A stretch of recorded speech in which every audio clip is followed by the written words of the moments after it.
You know what? I'm sick of it. I Oh, am sick, Gary, of having to, like Jon Snow in the Battle of the Bastards, uh-huh. just just slay all your horrible takes. And so I'm gonna call in Oh my God. some reinforcements. I'm calling in a Hall of Famer, Rebecca Lobo, superstar, because I feel like we need some adults in the room talking about the W right now. RL, thank you for being here. It sounds like Rebecca, this. We, I, we I need some don't adults in second, the room talking about the WL. listen, I don't second that thanks because clearly Elle went to the front of the line when she had her pick of people to bring on to the program to go against maybe a position I had last week. Yeah. Well, but I went, yeah. we're here to hear with our hats, so we're good. Yeah, Perfect. you're good there. I called in Mariana Rivera. I'm like, I need like someone to come in, and Oh my I'm God. tired of it. I am tired of it. And you guys, if anybody listened to the show earlier this week where we talked about again the Rookie of the Year competition and something that I've been saying for months, which is that I don't think that it is a foregone conclusion. Certainly, Caitlin Clark is the favorite, and I actually have her as my Rookie of the Year. But people like Gary seem to think that there's just like, there's no arguing this at all, that there's no debating it, that it's very clear. And he used a series of stats. I was very proud of him, RL. He never pulls stats. He pulled all these stats to illustrate why Angel Reese is getting as many double doubles, 22 double doubles. Incredible. Haven't seen it since Tina Charles. And I was not armed with the stats that I needed until we got done taping. And I literally, about an hour after we got done, looked up at SportsCenter and I saw you saying, the critics will say that all she does is rebound off her misses. But Rebecca Lobo, what was that you found out when you teamed up with research? Well, it was so great because that's what you see online, right? Is Angel Reese only rebounds like this, especially on the offensive end, because she gets so many of her own misses. So I was like, well, I wonder how many of her own misses she actually gets. And what the Sports and Information Group came back with is the number, I think it was like 55 of her offensive rebounds at the time were off of her own misses. Well, if you do a little bit of math, you realize she would still be leading the league in offensive rebounds per game if you took away all of her own misses. And that's not if you also took away other people's misses. Of course, every player, especially big players, get some of their offensive rebounds off of their own misses. So if you just take hers away and let everybody else keep theirs, she still leads the league in offensive rebounds per game. So as a post player, is her efficiency a little bit lower, especially around the room, than you would like it to be? Is that an area of growth for Angel Reese in the future? Absolutely it is. But you cannot use that as a metric to criticize what she's doing in a historic way on the glass on both ends of the floor. Mic drop. I don't know if That's y'all what can stats see or get hear in the me. way. My internet has been acting up lately. Oh, weird. Oh, no, completely hear that. And respectfully, obviously hear that. To which, when we pointed that out, and Rebecca, you'll have to give me a little bit of grace because I am hot out of the dentist chair. I He had a just root got a canal, root Rebecca, canal. so he's lisping. I just got a root canal. My dentist is a big fan of yours. I said, hey, I have to be home before 12:30 because we have Rebecca Lobo on the pod. He was like, Hartford Zone? I was like, yeah, Hartford Zone. So And anyway, that's what you want. You want your dentist rushing through your root canal. yeah. Dr. Exactly. Barry Are is a you big fan insane? of yours.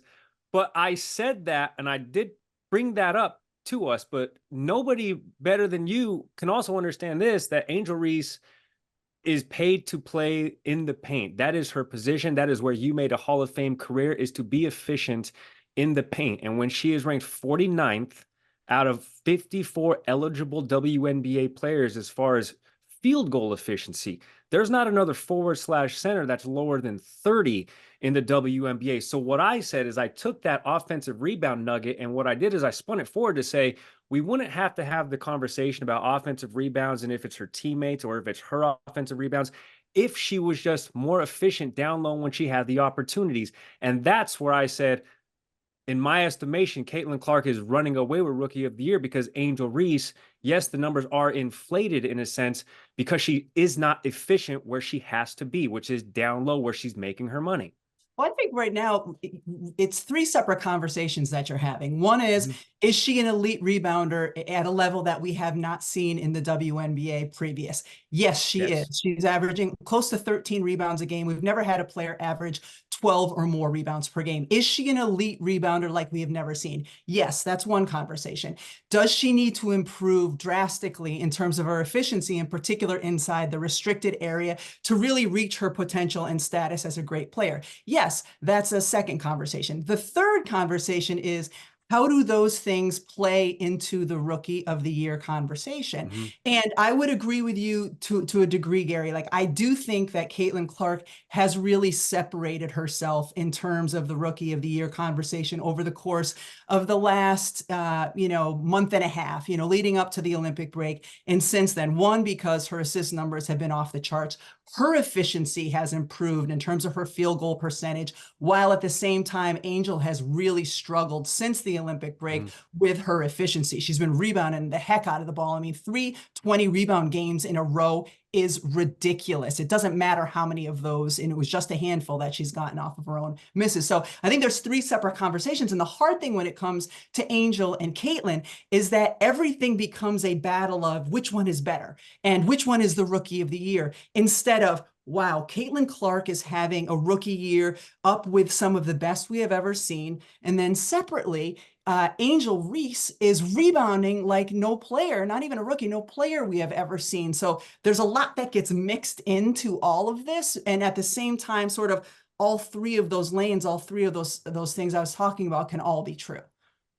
See, and I love this. And I actually, because we are going to table set what's going to be another big matchup, the Chicago Sky facing the Indiana Fever on Friday night. So I do want to talk about that game. And then I want to hear who Rebecca Lobo thinks Rookie of the Year is going to be, even though I think she gave us a little bit of hint at that. But I want to react to last night's game as well, because RL, one of the things for the Fever, when they did start sort of rounding into form, especially after the Olympic break, was, okay, well, they're winning games, but like, talk to me when they beat really good teams. And they just beat the Connecticut Sun. They've now, reached 15 wins in the season. That's their most since 2016, which is coincidentally the last time that they made the postseason. So I want to overreact a little bit to the Indiana Fever. I'm just going to take a page from the internet right now.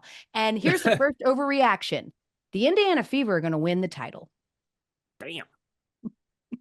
Are we supposed to react to that?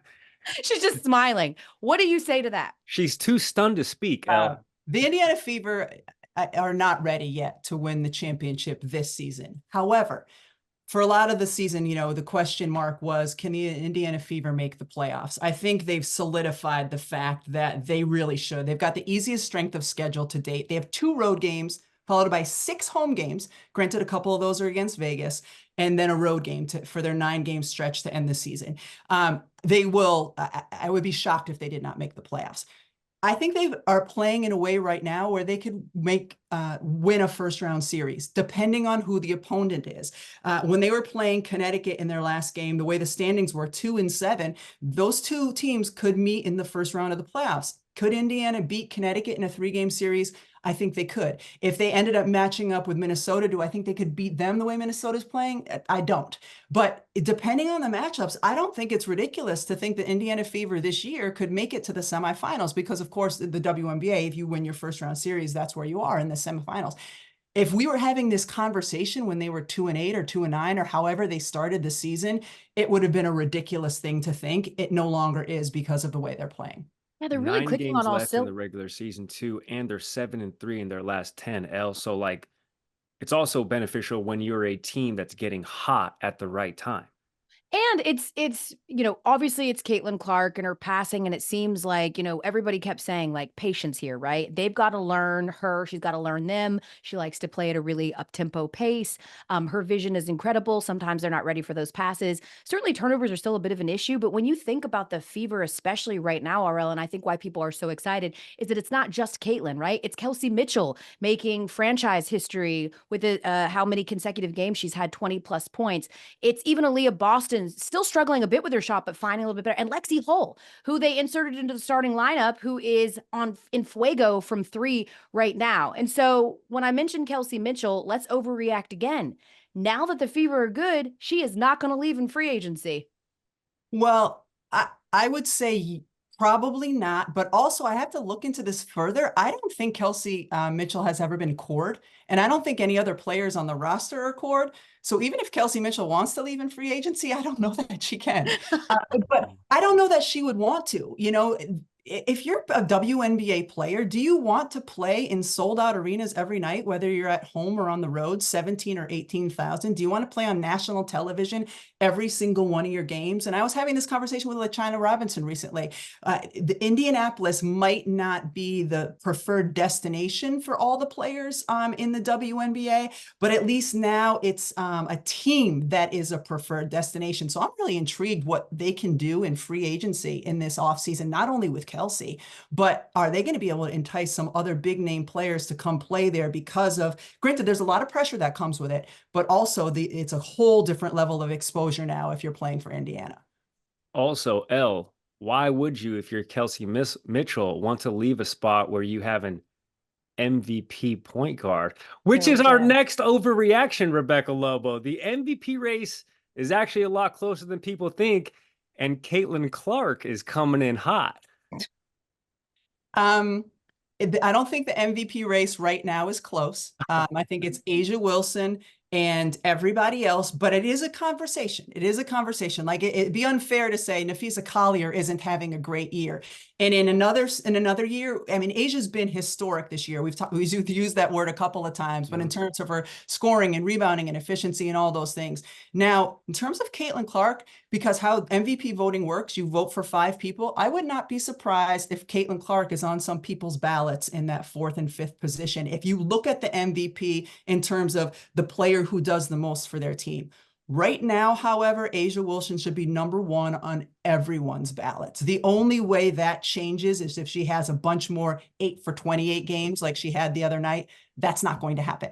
But if it did, then it becomes a conversation. You're saying, oh, is Napheesa Collier, going to get some first place votes? But right now, I think it's a unanimous decision. The Caitlin Clark piece of it, would not be surprised if by the end of the year, I think she's probably going to end up 2nd team all WNBA, but there might be some people who have her on their on their top 5 ballot for MVP. Thank you. I mean, when I think about A'ja Wilson, and even in that 8 for 28 performance, right, the least efficient game of her entire career, she hit the game winner. But when I think about A'ja Wilson, I think of like, I'm sure you watched the Olympics, RL, right? I think about the women's relay final where it was like, well, yeah, at some point they could just pull up because they were so far ahead. It doesn't really matter like who's racing for second. And to your point, I think a lot of people would say that if there was a second vote, it would be for Napheesa Collier. Minnesota on fire, 6-0. And so let's do another overreaction that despite everything that we thought when the season started, that this was a 2-man race between the Liberty and the Aces, that it's in fact the Lynx that are the favorite to win the championship at this point. I don't think that's an overreaction. I don't think that's an overreaction. I've been watching a lot of the games since the Olympic break. Right now, they're playing the best basketball of any team in the league. And going through before the Olympic break, and we had a New York Liberty game, Sandy Brondello said this break is coming at just the wrong time for our team because New York was humming. They were playing great. Their bench was really coming alive. And since the Olympic break, we saw Sabrina Ionescu miss a couple of games because of neck soreness. Jonquel Jones did not play in their loss to Los Angeles last night because of illness, and they just haven't looked great. They had a couple really good games right out of the break against LA and then Dallas, and then their shooting hasn't been the same. They have not had the same chemistry and flow that they did prior to the Olympic break. Meanwhile, Minnesota is playing great and beating really good teams. To beat Vegas back-to-back, first at Vegas and then at their place, and then beat Indiana, who as we've talked about, is surging. If you had to say right now, who's your favorite to win the WNBA championship based on how things are going right now, I would say it's the Minnesota Lynx. Wow. That's fire. Rebecca, having said that, we said last episode that the Aces are sort of right in the middle of the WNBA standings as they're trying to round into form.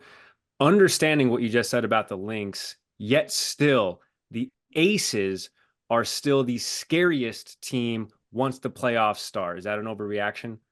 No, that's not an overreaction. Okay. And when it comes to the Aces too, for me all season, it's like it's not a matter, even early on when they were struggling before Chelsea Gray came back. It's not a matter of if, it's a matter of when. It's not if, it's when. But right now, I'm like, there's only 10 games or so left in the season. When is the when going to happen? And Becky Hammond said, she talked to her players and said, we're just 2 raindrops or 2 shots from making it rain. And that's kind of the feeling, because Asia's been otherworldly, and it's their backcourt that is really just playing at a much lower efficiency than they did a year ago. Kelsey Plum, Jackie Young, Chelsea Gray, last year, all of them were very close to 50, 40, 90 players, all 3 of them. And it's one of the reasons they won the championship. This year, all of them are much lower than that. So it's like, all right, is that going to correct? Because if it does, absolutely, they're still talented enough without question to win the championship. But right now, the chemistry isn't quite right, especially on the defensive end of the floor. And Becky Hammond continues to point to their consistency. She said, the New York Liberty have the best record and they're playing the best. We're a 500 team, and that's how we're playing because of our lack of consistency. So, but are they still super dangerous that in a team nobody wants to play in the playoffs? Yes. Yeah, but you talk about the consistency, and I saw something in our sig notes that stood out to me, that the Aces have already used 3 different starting lineups in their last 6 games, and before the All-Star break, they'd only used 5 in 24 games, so it feels like they're trying to solve the riddle too. So let me overreact for a second, because while we thought, I'll say me here, like, oh, good for them, they're going to get to all play together in the Olympics. I mean, there's 4 of them on the squad. This is going to be fantastic. They have not had a break. So let's overreact for a minute. At some point, Becky needs to sit some of them and let them rest. Oh, that's maybe I'd have to really like dig into their schedule, because if you get to a point at the end of the season where you're not fighting for home court advantage or whatever the case may be, that might happen. That might happen. And Becky brought up before their last game the stat, and I don't know exactly what it was, but it was something like the last, I don't know, 3 Olympics, no team that had more than 1 player on their Olympic team won the WNBA championship. So, when LA had great teams, but maybe I think Candace Parker and a couple other players playing the Olympics, they didn't win it that year. When Minnesota Lynx was great, they had Maya Moore, Simone Augustus, Sylvia Fowles on the Olympic team. They didn't win the WNBA championship that year. No team that had more than 1 representative for USA basketball. So there's probably something to that, Elle. I want to move on, as we are about 3 weeks out from the start of the postseason. Like you said, 10-9 games left on the slate for most of these teams. The preeminent matchup, as it tends to be, Caitlin Clark versus Angel Reese. First of all, I want to ask you something that a media member asked me, as someone who is an OG who's been in this space for a long time. And certainly we know how divisive and nasty the vitriol has been surrounding these 2 particular players on the internet. But they asked me this, and I want to pose the question to you. When we talk about equity, growth, and expansion, don't we need the hot take economy to help this space? And I just wanted to see what you thought about that. I don't mind the hot take economy. I mind the racism and misogyny that exists on social media.